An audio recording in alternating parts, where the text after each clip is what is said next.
Tenga la fineza de ponerse de pie, vamos a leer la palabra.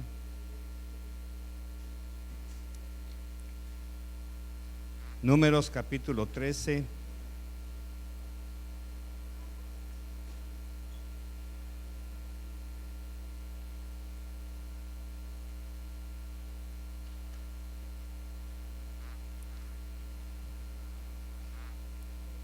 Versos 27 en adelante. En el nombre del Padre, del Hijo y del Espíritu Santo. Y le contaron a Moisés los espías que habían ido a reconocer la tierra.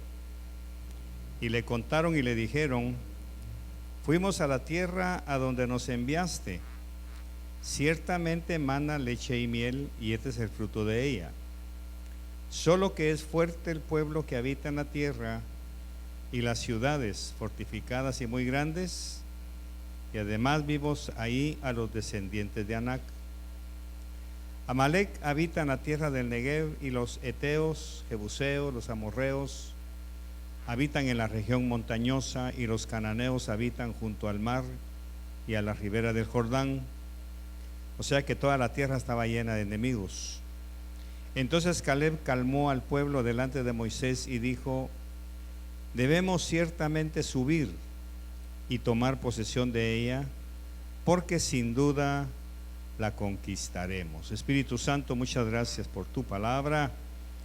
Te ruego que me des claridad de mente para expresar tu mensaje con sabiduría, y que esta noche se desvelen muchos misterios del por qué nos cuesta tanto caminar en fe.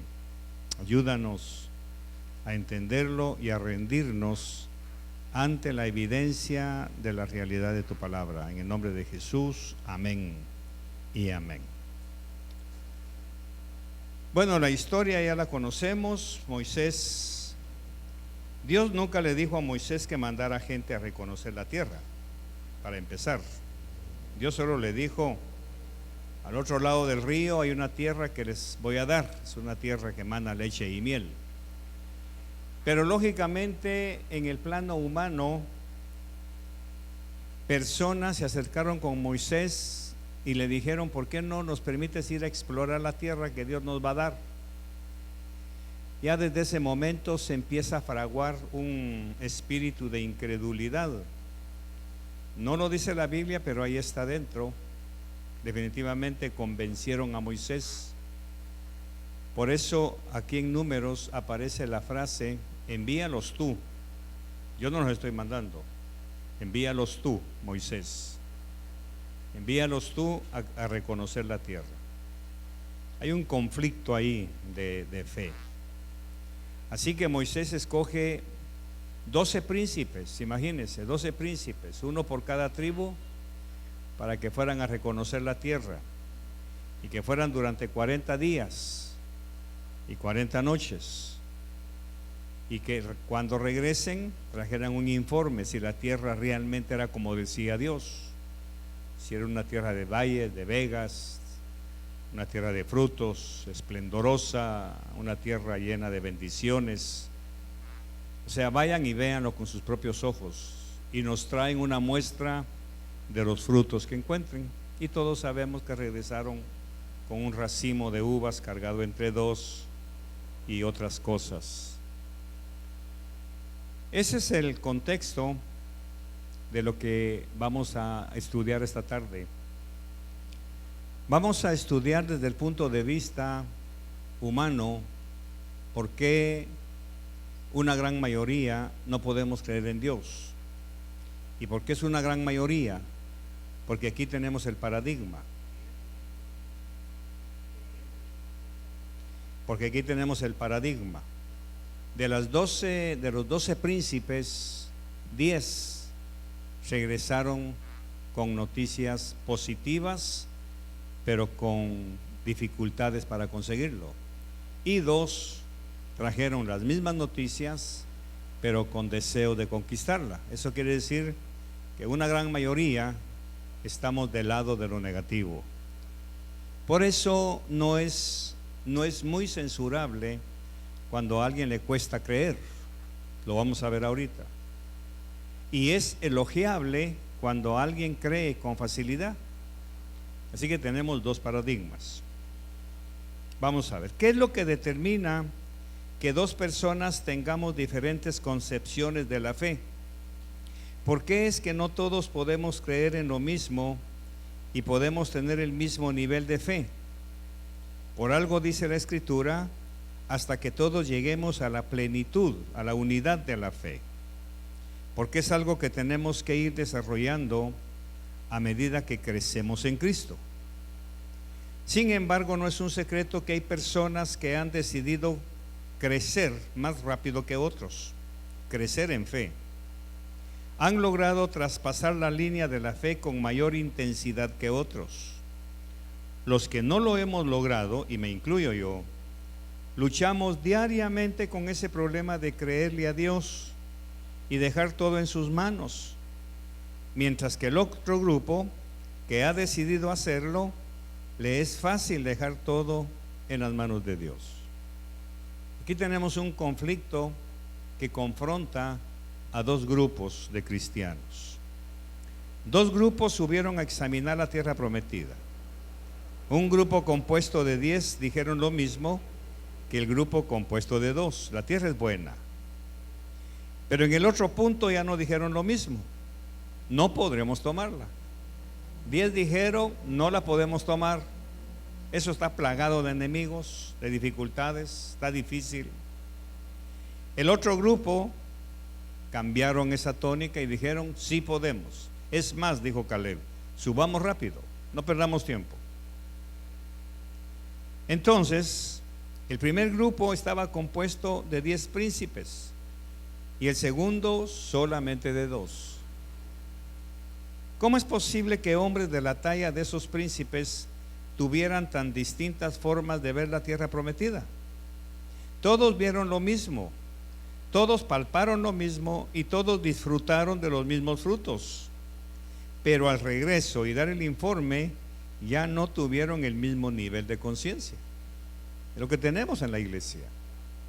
Todos oímos la palabra de fe, todos oímos los testimonios, todos vemos milagros, todos recibimos ofrendas, todos vemos que Dios responde, pero en el momento de la crisis es cuando realmente se va a mostrar nuestro problema interno. El problema de la fe no es externo, es interno. Vamos a ver, ¿qué pasó con estos dos grupos? Para poder entender este dilema tenemos que examinar algunas cosas que suceden en nuestro cuerpo interior. Usted dirá, ya vamos a hablar otra vez del alma. Pues sí, no puedo dejar de enseñar estas cosas para poder analizar en dónde reside el problema de la no fe, de la no creer, el problema de no confiar. ¿Por qué para una mujer fue fácil dejar el trabajo y dedicarse a su casa para atender a sus hijos, a su esposo y dejar que sea Dios que provea? ¿Y por qué para otra mujer es tan difícil hacerlo y desprenderse de lo que el trabajo le provee? ¿Por qué es tan difícil para un hombre quedarse en su país donde dicen que no hay trabajo, no hay recursos, no hay nada para subsistir, y para otros es fácil crecer, desarrollarse y quedarse en su país? ¿Por qué para unos es fácil desprenderse y comprar un periódico de 30 centavos y para otros es imposible hacerlo porque no tengo los 30 centavos? ¿Por qué? ¿Dónde está el problema? Eso es lo que quiero examinar, para que usted pueda ver su propio interior, su génesis, el bloqueo mental que afecta a lo espiritual. Para poder entender este dilema tenemos que examinar algunas cosas que suceden en nuestro cuerpo interior. Hay dentro de nosotros un sistema creado por Dios para preservar la vida. Eso es lo primero que Dios puso cuando nos creó. Nos puso algo allá adentro que preserve la vida. Hoy estaba platicando con Luisito, que fuimos a hacer un par de mandados, le contaba cómo nuestro perrito luchó para no morirse. Se deshidrató, el bonito quedó pero totalmente flácido ya entre la vida y la muerte, Incluso cuando le ve la veterinaria y le pusieron suero, tardó aproximadamente 4 horas en reaccionar y toda la cuestión. Hablo de un animal. ¿Cuánto más en el ser humano, que somos más que un animal? Entonces, si un animal lucha por su vida, se lame las heridas y en su saliva va la cicatrización para protegerse, ¿cuánto más el hombre? Vea cómo está unido todo esto en el resultado de la fe. Hay dentro de nosotros un sistema creado por Dios para preservar la vida, porque lo primero que Dios pide de nosotros es que preservemos la vida. Por eso algunas veces, no siempre, y trate de asimilar esto como una enseñanza, no como una regla, sino como una excepción. Si usted viene conmigo, me dice: pastor, aquí está mi diezmo. Aquí está, $100, digamos. Le puedo suplicar que le ore a Dios para que me mande $100 para pagar mi casa. ¿Qué cree que debo hacer yo como conocedor de estas cosas? ¿Orarle a Dios para que le mande sus $100? No. Decir: hermanita, pague su casa. Porque es por sobre la obediencia del diezmo, que ya lo está haciendo, por sobre esa obediencia está preservarle su vida. Por eso cuando usted lee las leyes que Dios puso para la convivencia humana en el Antiguo Testamento, dijo: si le prestas dinero a tu hermano y te deja su sábana con la que se cubre de noche como prenda, se la devolverás en la noche para que se cubra, y al día siguiente se la volverás a pedir hasta que te pague. ¿Qué es lo que priva en ese mandamiento? Que no pase frío, para que no se vaya a morir de frío. O sea, Dios siempre, por sobre cualquier cosa, preserva la vida, y eso está dentro de nosotros. Claro, si usted viene 2 o 3 veces y me dice: pastor, aquí está mi diezmo, ahora órele a Dios. No. Hubo una persona que me dijo así: pastor, mire, aquí está mi diezmo, pero fíjese que con eso podría pagar mi luz. Fue una insolencia, un abuso, fue totalmente una situación carnal, que le dije: hermanito, eso no es diezmo, porque el diezmo es aquí está. A pesar de lo que tengo que pagar, prefiero obedecer a Dios. Ahora, usted podría orar, lógicamente, la palabra me está diciendo: presérvale la vida. Eso está dentro de nosotros. Eso está dentro de nosotros.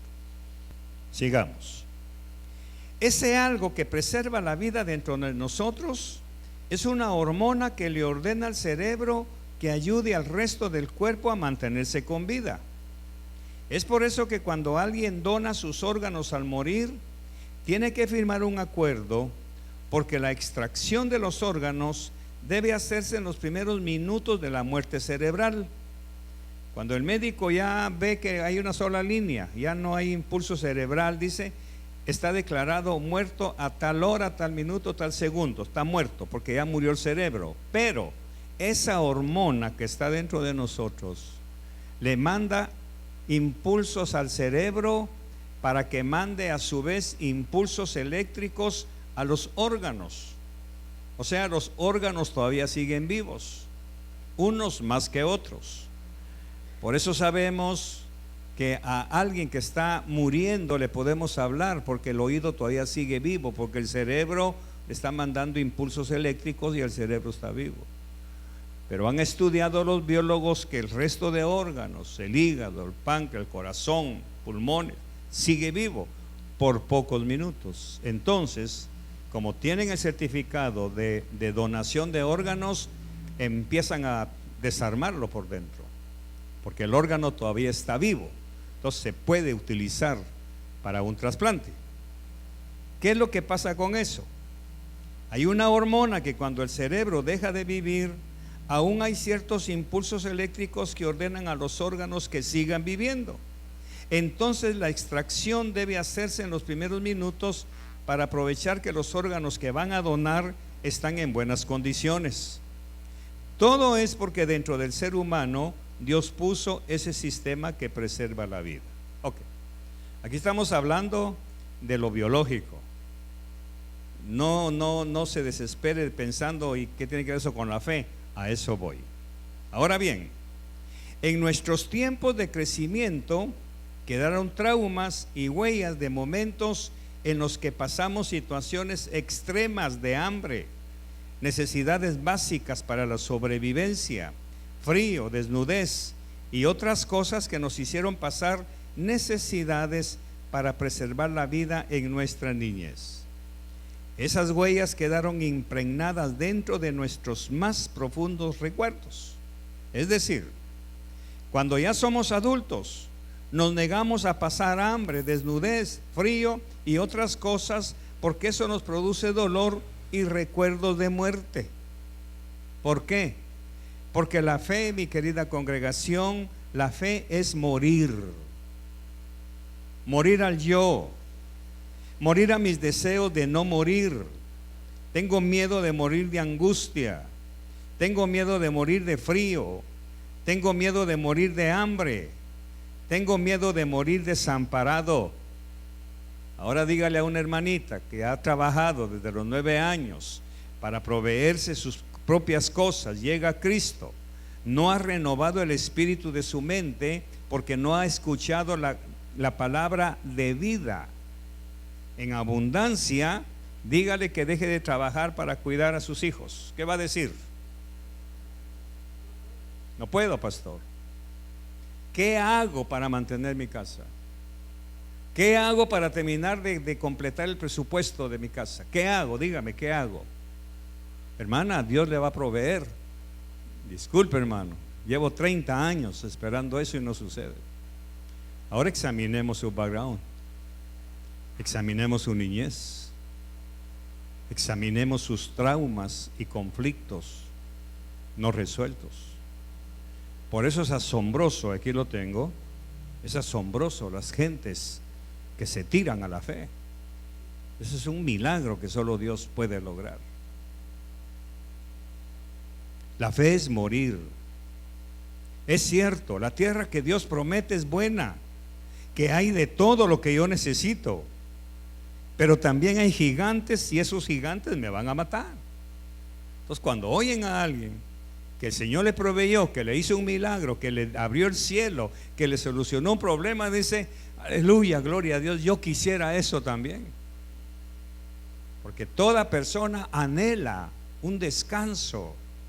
Todos, humanamente hablando, necesitamos aferrarnos a algo que nos ayude a salir adelante, a algo sobrenatural, algo que no entiendo, pero que sucede por lo que escucho. Por eso los testimonios tienen que ser testimonios que edifiquen la fe.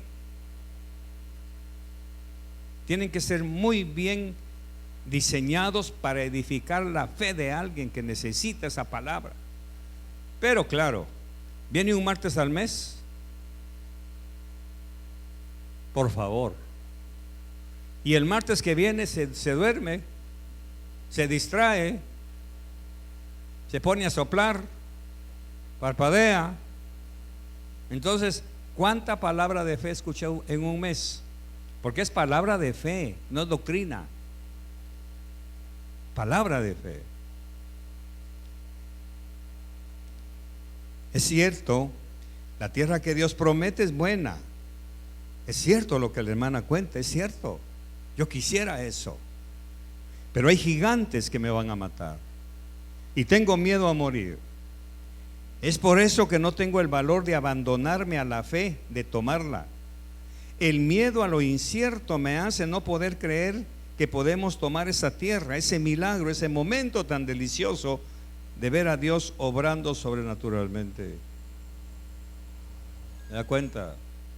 Por eso no podemos criticar al que no tiene fe, a menos que la palabra se vaya rompiendo ese cascarón en donde está escondido ese miedo,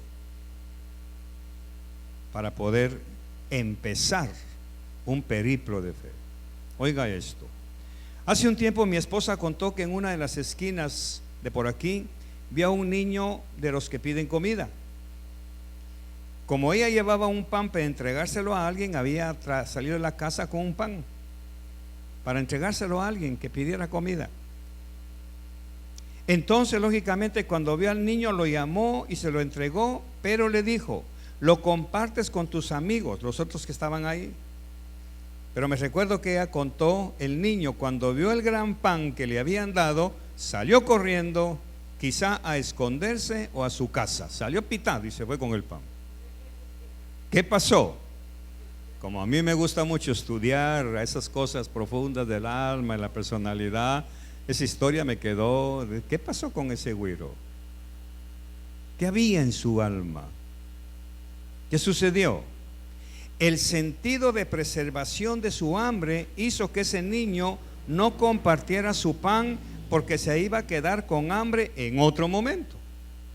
Su sistema endocrino le ordenó a su cerebro: huye, llévate la comida rápido, es tu pan, y que no te lo vean para que no te lo quiten.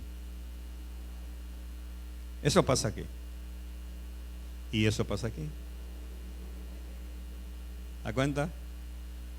Porque si con algo yo lucho, es con esto. Por eso todo lo que usted está escuchando es una radiografía mía. Y no me da pena decirlo. Porque así como yo aprendo de ustedes, aprenda usted de mí. No para quedarse cómodo, sino para romper ese círculo. Por eso yo me obligo a ofrendar, a sembrar. Porque tengo que lograr vencer a ese gigante que me amenaza con matarme si yo doy lo que él no quiere que dé. Tengo que entrar a esa tierra prometida. Y sinceramente, si le quitamos 9 años a 72, ¿cuántos quedan? ¿Cuántos? Bueno, los que queden, llevo luchando para poder creerle a Dios. Esos años, que para Dios es una niebla, para Dios es nada, pero yo llevo esos años luchando y tengo arranques, pero eso no impide que crea que Dios me puede dar.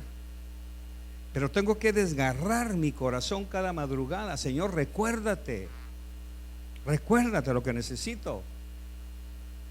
Y platicando con mi esposa estos días, porque este tema salió en nuestra mesa. En nuestra mesa no se chismea, no se critica, se habla de nosotros. Y me dice: Carlitos, pero ¿por qué te cuesta creer si tú has visto? Pues sí, no me preguntes por qué, aquí está la respuesta. Pasé hambre. Pasé momentos en los cuales tenía solamente 2 pantalones, uno en el lazo y el otro puesto. Pasé situaciones tan difíciles que para comprarme un par de zapatos, en aquel tiempo no habían zapatos usados, se rompían y se acababan. Pero estaba el chance de ponerle media suela. Y cuando había dinero, suela completa. Pero suela completa ya eran 2 desayunos menos. Entonces solo media suela, por favor.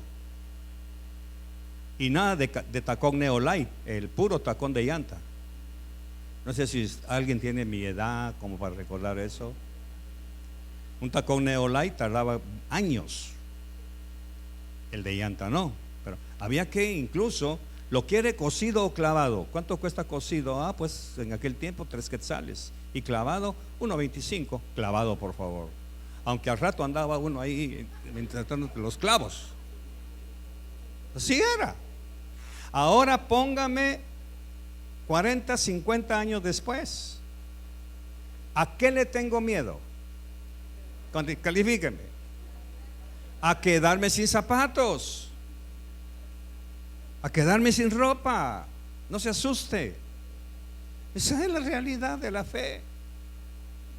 Y entonces ahora me quedo sin loción y tengo que poner la balanza. ¿Compro la loción o mejor pago el recibo de luz, que son 2.25 los que nos salen? ¿Qué cree que pago? Agua.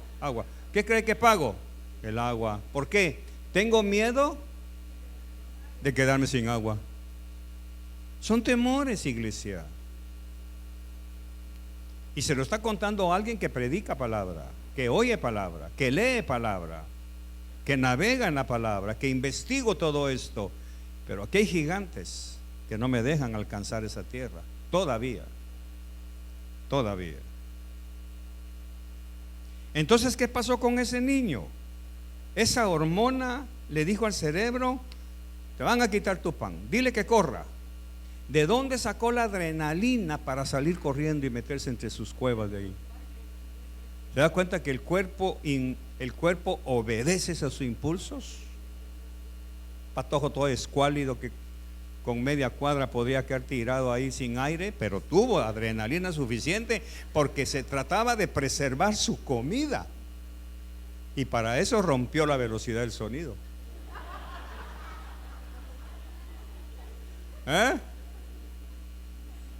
¿Se está explicando su propia condición?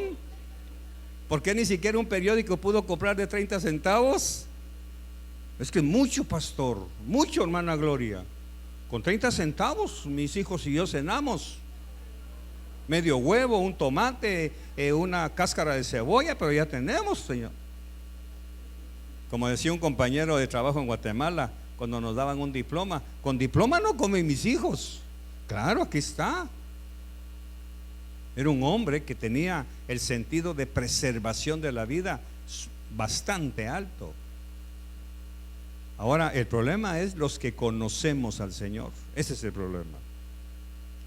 Es por eso que muchos de nosotros, en momentos de crisis estresantes, seremos capaces, unos de golpear y defendernos, otros de quedarnos quietos y tranquilos. Uno de salir corriendo ante los problemas, otro de mantener la calma. ¿Qué es lo que determina eso? Es debido a la reacción de la hormona que preserva la vida. Cuando sentimos peligro, se activa la hormona que nos hace huir en algunos. Pero los que han logrado vencer ese sistema se quedan quietos y son los menos. Por eso, ¿cuántos hombres vemos en esas caravanas? Cientos de miles. ¿Cuántos se quedan? Son pocos. Son pocos. Y no importa irse a morir. No es que busquen el sueño americano. Están huyendo del hambre. Tienen miedo de morirse de hambre, de morirse de desnudez. ¿Qué es lo que determina? Es debido a la reacción de la hormona que preserva la vida. Porque cuando sentimos peligro se activa la hormona que nos hace huir en algunos, pero los que han logrado vencer ese sistema se quedan quietos y son los menos. Son los Caleb y los Josué. Es una minoría. Sin embargo, no es excusa. Todos hemos sido heridos. Todos hemos pasado las mismas dificultades y las mismas carencias. Pero no todos podemos manejarlas de la misma forma. Ese es el secreto. No a todos nos ha sido dado manejar esos momentos estresantes de necesidad de la misma manera. Ya les hemos contado con mi esposa que a los 40 años me quedó mi primer billete de 100 quetzales, 400. Yo no sabía qué hacer. Nunca los había tenido. ¿Y ahora qué hago con esto? ¿Cómo se gasta? Un gran gigante. Mi esposa me dijo: entra a la tierra prometida, ahí está el centro comercial, cómprate lo que quieras. Pero ¿cómo se compra? Es cierto, ahí está. Ahí estaban los zapatos que yo quería, ahí estaba la ropa, las camisas, las corbatas, todo. Pero ¿cómo entro a esa tierra si tengo miedo de los gigantes? ¿Cuál era mi miedo? ¿Qué voy a hacer cuando ya no tenga los 400 quetzales? ¿Ve? Entonces, esa hormona preserva la vida, pero cuando nosotros no tenemos desarrollado la verdad de la palabra, se adueña de nosotros. Ahorita lo vamos a ver. Todos hemos sido heridos, todos hemos pasado las mismas dificultades y las mismas carencias, pero no todos podemos manejarlas de la misma forma. Son dichosos los que han recibido el don de fe de parte de Dios para poder creer a pesar de sus necesidades infantiles. La fe, entonces, es un milagro operado por Dios en la vida de todos aquellos que reaccionan diferente a los que no pueden creer. En la historia que leemos en Números, vemos que todos los príncipes venían de la misma formación en el desierto, pero 10 tenían heridas diferentes a las de los otros 2. Es por eso que reaccionaron diferentes unos de otros. Por eso tenemos un dilema entre el pueblo de Dios cuando hay alguien con cáncer. Una persona creerá que Dios lo puede sanar, mientras el otro tiene que ir al médico porque no puede creer lo mismo. No podemos obligar a nadie a creer lo que no puede, aunque vea milagros en otras personas. Para ella es difícil creer que puede sucederle lo mismo a ella. Sí, Dios sana. Vamos a ver, ¿cómo lo solucionamos? Es ahí donde entra la palabra. La Escritura dice que la fe viene por el oír y oír por la palabra de Dios. Mientras más palabra escuchemos, esa famosa hormona se va amoldando a lo que dice la palabra. ¿Y qué dice la palabra? O sea que esa hormona tiene que ir tomando la forma de lo que escucha. Y la palabra dice: Dios es poderoso, Dios es proveedor, Dios es Padre, Dios es fiel, Dios es bueno. Esa hormona se tiene que ir acomodando, porque todo lo que está aquí adentro tiene que ir tomando la forma que la palabra dice. Por eso un hígado graso es fácil controlarlo con la palabra, porque la palabra tiene que entrar y no va a desengrasar el hígado, le va a acomodar su alimentación. Un corazón con hipertensión tiene que responder a la palabra de que su corazón tiene que estar sano, pero la palabra le va a decir: haga ejercicios, baje de peso. ¿Me está siguiendo? Hay obesidad mórbida. No es cuestión de rebanarse ahí los pedazos con un doctor, es cuestión de rendir el alma, y la palabra le va a decir: no seas glotón. ¿Me sigue? Es la palabra. Entonces el estómago, esa hormona que le manda señales al cerebro, porque te vas a quedar con hambre, come lo que puedas ahorita, y empieza, la destruye. La palabra viene, agarra la hormona y la nebuliza, y entonces el cerebro ya no tiene nada más, no le queda nada más que creer lo que dice la palabra. Ahorita lo vamos a ver. Dios, y como sabemos que Dios nos formó a su imagen y semejanza, debemos volver a tener esa imagen y esa semejanza para poder llegar al nivel de fe que necesitamos para poder vivir como Él. Aquí está el secreto de la fe. Sin escuchar palabra de fe, muy difícilmente podremos participar de los milagros de los que han creído más que nosotros. Debemos incubar en nuestro interior la palabra para que ella ordene esos momentos de escasez infantil y nos haga nuevas criaturas, empezando por volver a ser niños, para aprender a creer. El que no se haga como un niño no entrará al reino, pero no es al cielo, es al reino de Dios, a la tierra prometida. Ahora, a un hombre de 72 años, dígale que sea niño. No es imposible, pero me cuesta, por todas esas carencias que quedaron. Entonces esa hormona tiene que irse amoldando poco a poco, poco a poco. Y ese es mi trabajo, no desprenderme de la palabra, para que la palabra me vaya renovando. Y entonces entra en acción lo que dice Pablo: renovaos en el espíritu de tu estómago. ¿De dónde? ¿Y por qué de la mente? ¿Por qué? Ella es la que manda. La mente no es la mente, es el cerebro. Para que cuando esa hormona le ordene al cerebro: tenés pisto, decirle que no se lo gaste. Renovar ese cerebro, me lo gasto. Pues ahora me compro los zapatos que quiero. Ahora me compro esa blusa. Esa es mi lucha. Esa es mi lucha. Pues ahora me lo compro.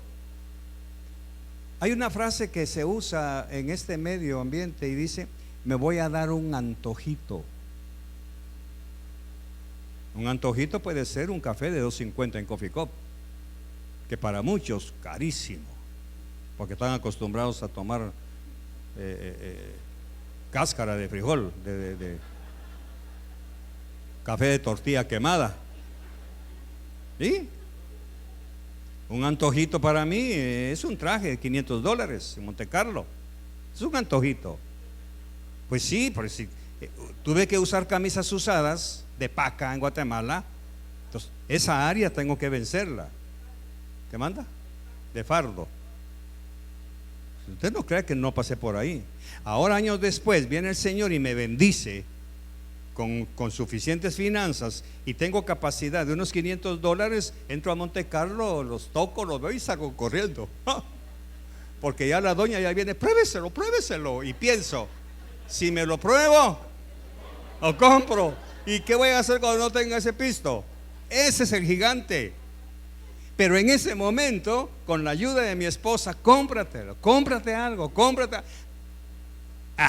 Bueno, ahí está mi mente. Yo me lo voy a comprar, pruébemelo pues. Y mire cómo le queda. Esto es de ahí.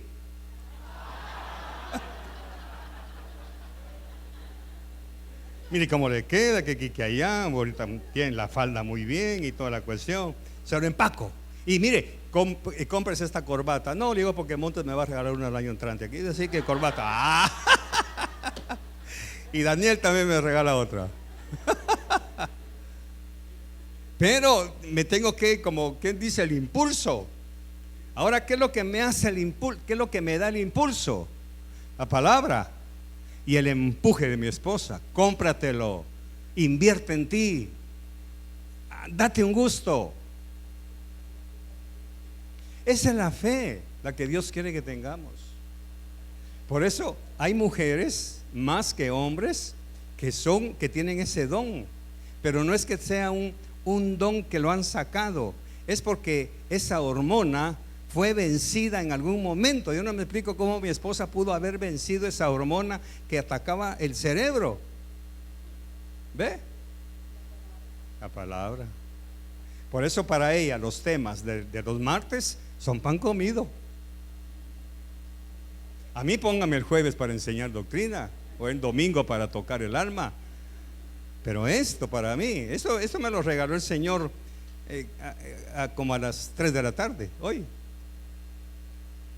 Pasé pensando: Señor, ¿dónde está eso? Y siéntate, empieza a escribir, examina, anda a la Biblia, mira los paradigmas que hay. ¿Qué pasó con esos 10 príncipes? No eran de la plebe, eran príncipes que, por así decirlo, tenían obligación de creer. Pero vemos entonces que la fe no es obligación, porque es un producto, es un resultado, una decisión. Entonces yo estoy aprendiendo a tomar la decisión de sembrar, y cuando veo los sobres que el Señor me dice que ponga ahí y toda la cuestión, pero con esto, y miro mis recibos que tengo que pagar, y a mi tarjeta, y aquí a le tengo que hacer, no, pero mejor doy. Porque es una lucha interna entre esa hormona que me dice: pero te van a llamar, te van a avergonzar, te van a llamar para cobrarte. Y está esa lucha. Pero yo digo: no, me voy a atrever en el nombre de Jesús. Y mejor lo suelto, lo sello, le pongo saliva, lo que usted quiera, pero no vuelvo a abrir ese sobre. Y ahí va mi vida financiera, mi vida emocional, mi vida de seguridad. Ahí va. ¿Estoy enseñando bien, hermanos? Por eso aquí se enseña: está bien pues, no diezme, traiga un tomate, una cebolla, un aguacate. Pero ¿qué le dice la hormona a su cerebro? A ver, licenciada, dígame, ¿qué le dice la hormona a su cerebro? Que no, ese aguacate lo puedes partir en 4, y peor que ustedes viven todos en una misma casa, en 10. ¿Sí o no? Un plátano. No, pues, ¿cómo va a dar un plátano a la iglesia? Si lo parto en 8, todos comemos un pedacito de plátano y a mí me queda el chipurrito de la... ¿Qué hacíamos cuando estábamos pobres y tomamos un aguacate? ¿Qué le quedaba a la mamá? La cáscara, y con la uña, pues no se la cortaba, ahí va con la uña. Coman mis hijos, mi mamá se queda con la cáscara. ¿Qué era el cerebro? No se me mueran de hambre, no se me mueran. ¿Se da cuenta? Ahora venimos a Cristo y el Señor nos bendice con $100 y usted piensa, bueno, no, mis zapatos de $90 por lo menos, voy a diezmar 10 y me quedo con 90, no, pero por eso dijo Jesús, el que no se haga como un niño no va a entrar a esto, porque el adulto está traumado, está marcado por las cosas. Recuerda que Jesús habló siempre con un pueblo pobre, con un pueblo de esclavos, con un pueblo subyugado, no solamente por los ricos de Jerusalén, sino por los romanos, por los desposeídos. Y el trabajo de Jesús era sacarlos de ahí. Renueven el espíritu de su mente, renuévenlo. Pero ¿cómo? Siéntense a oír palabra, siéntense. Por eso entiendo cuando a mi esposa le duele ver los martes que la gente no viene, y es la gente más necesitada. Pero claro, ahora entendemos, tienen miedo a morir en la lipidia, a morir en la pobreza, a morir de muchas formas. Es por eso que las iglesias que predican solo evangelismo o ganadoras de almas y nunca predican palabra de fe, no logran crear personas que le crean a Dios en el momento de sus crisis. Creen en su salvación, creen en su regeneración, creen en su viaje al cielo, pero no creen que puedan ser merecedores de tener lo que necesitan para vivir. En una sola palabra, si no trabajo, pero creen en Dios. Pero cuando se trata de creer en el Dios que provee, no, porque la hormona viene y dice no, tienes que trabajar. Interesante esto. Esto fue lo que el Señor me regaló hoy en la tarde para compartirlo con ustedes, cómo la biología interna se une para bloquear el ingreso a los milagros. Por eso los milagros suceden en lo sobrenatural, no es en este nivel. Por eso se pelea tanto. Haceme un milagro, pues, que del cielo te baje. Y sí baja del cielo, pero no en el concepto que nosotros creemos. Por eso hay un problema en la hechura de un milagro. Alguien está pidiendo al Señor $25 y viene el Señor y toca el corazón de una persona, le lleva los $25. Siento del Señor darle esta ofrenda. ¿Quién hizo el milagro? Ese es un problema teológico que para muchos no logran vencer. El milagro lo hice yo, pero la gloria es para Dios. Ahora, ¿en dónde está el milagro que yo me estoy abrogando? Que yo estoy muriendo a mí para que otro viva.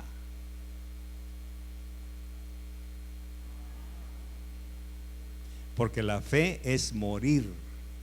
Entonces, yo muero a mi deseo de tener ese dinero, muero, y se lo doy a alguien para que viva.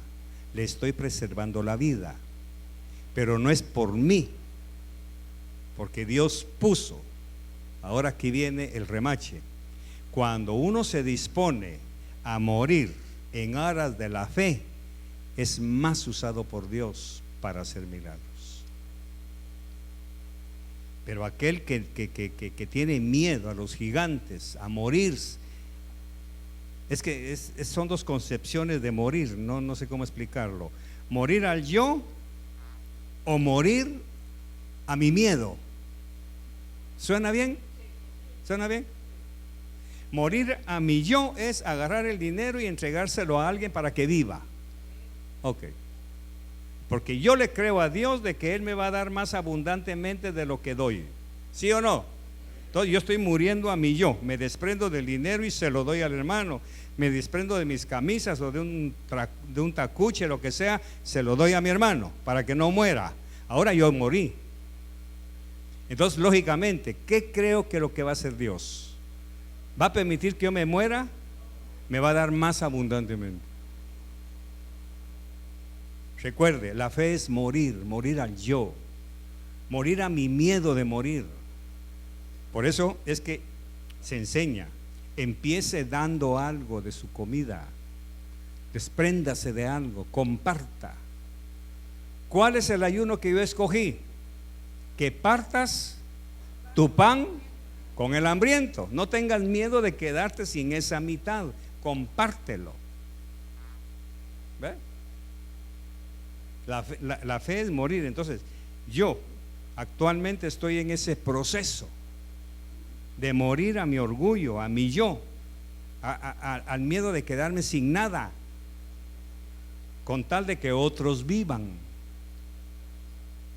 Entonces, lógicamente, por decirlo de alguna manera, al tener la imagen de Dios y su semejanza, tengo que hacer lo que hace Dios. ¿Y qué es lo que Dios hace? ¿Da vida o muerte? Entonces yo tengo que dar vida. Yo tengo que dar vida. De ahí se desprende lo que mi esposa ha aprendido en los restaurantes. Llegamos a un restaurante, ya lleva sus sobrecitos y le pone bendiciones. Cuando la empleada o el empleado que nos atiende se va a la cocina y mira cuánto le puso, brinca de alegría, porque le dio vida. Solo en una propina le dio vida. Ahora, ¿qué pasó con ella? ¿Se quedó viva o murió algo? Murió algo. Pero como su fe la impulsa a eso, esa fe hace que ella reciba más vida que el empleado.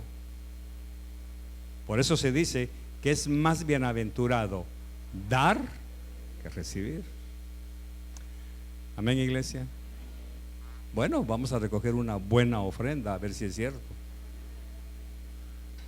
Entonces voy a hacer algo que hacen en algunas partes. Todos los que tienen miedo a morir, siéntense de este lado, y los que tienen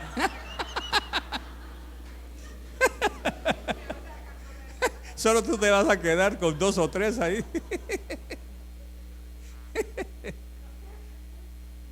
Ese es el asunto. Por eso les conté que esa época que yo daba mis $20, yo estaba muriendo yo, ¿no? ¿Por qué no estaba muriendo? Porque tenía. Eso no es morir. Eso era orgullo, presunción. Mira, Señor, qué bueno soy. Ahora es que o le echo $20 de gasolina al carro, que me tardan 4 o 5 días, o lo echo al folí. ¿Qué escojo? Dígamelo. El carro. Se lo digo sin vergüenza. El carro. Que tengo miedo de quedarme en la calle. ¿Ya vio cómo funciona la fe? Pero primero Dios, un día voy a alcanzar el nivel. Y entonces, aunque le eche agua al carro, va a ser gasolina. No sé cómo va a ser, pero usted no lo haga todavía si no cree. Padre, muchas gracias por tu palabra.